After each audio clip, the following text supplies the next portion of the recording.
I started in Southern California. I bought a house in Malibu and we were decorating it. I was buying lots of antiques and I wanted to know more about what I was purchasing, so I enrolled in the design program at UCLA. And from that, we decorated the home and people came over and they asked, will you help me? And that's really how my business started. That's how I launched.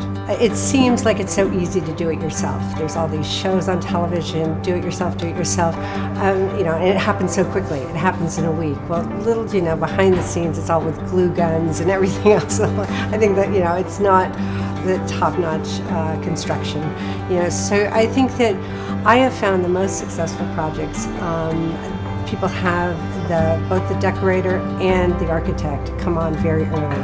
And if you're really lucky, the contractor and the landscape designer all at the same time. So it's a cohesive moving forward. The project is it's all integrated. Having so many choices can be overwhelming. I think the job of the designer is to edit from everything that's available out in the public domain to narrow it down and to really focus in on how the space is going to be used, what color palette they're drawn to,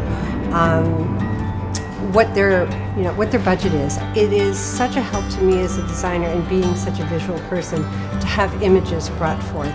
And it doesn't matter to me if they've torn them out of a magazine. Some people have magazines they've held on to for 10 years. And they're like, I've always wanted this kitchen. And whether they find images on Pinterest.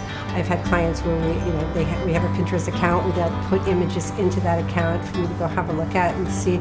So really, even if they're just kind of inspiration photos for this is the direction I want to go, because as I said, even within one client, they can have a very traditional home in the city, and they can have a home in the country that's completely modern, different art, different lighting, different landscaping, that you wouldn't even know it's the same client. I always think it's the nicest compliment is when you are asked to do the second home, the third home, the house in the mountains, the house in Hawaii, the house across the country. So I think that's always a good sign. And I think a lot of my clients have been multi-generational. So maybe we start when the children are 8 and 10, and now the children are off to college, and then they start buying their homes, and that's always such a great feeling because you've worked with them since they did their first room.